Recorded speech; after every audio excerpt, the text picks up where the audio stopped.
A law passed during the 2025 legislative session could provide $6 million in low interest rate loans for an entity that wants to start up a wood products facility. A facility that could sit on a site like this one here in Sealy Lake, where Pyramid Mountain Lumber used to sit.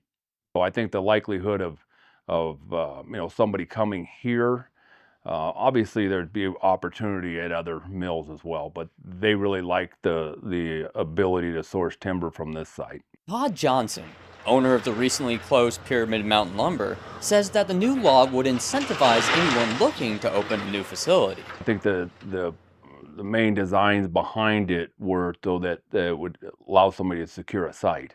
$6 million would go a long ways towards securing, a site here in Montana. Pyramid Mountain Lumber closed in March 2024 for several reasons. Johnson says the mill was no longer able to process the quantity needed to remain profitable.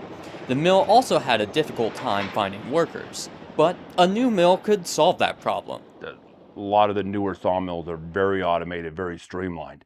Where our facility, was 75 years old and grew from, in a center spot to, several different buildings. And then whenever you are spread out further, it takes more people.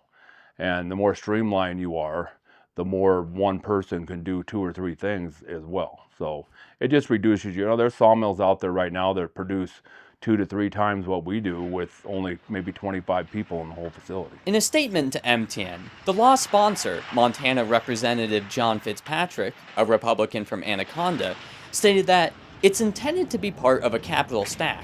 The developer might have that need to put together to come up with enough capital to reopen the facility. One factor that a new wood products facility would have to overcome is the lack of labor that exists in Sealy Lake.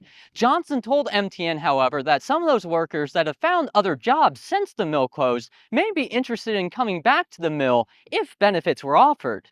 And the new mill could also have facilities that increase the efficiency and decrease the amount of labor needed. In Sealy Lake, I'm Zach Volheim, MTN News.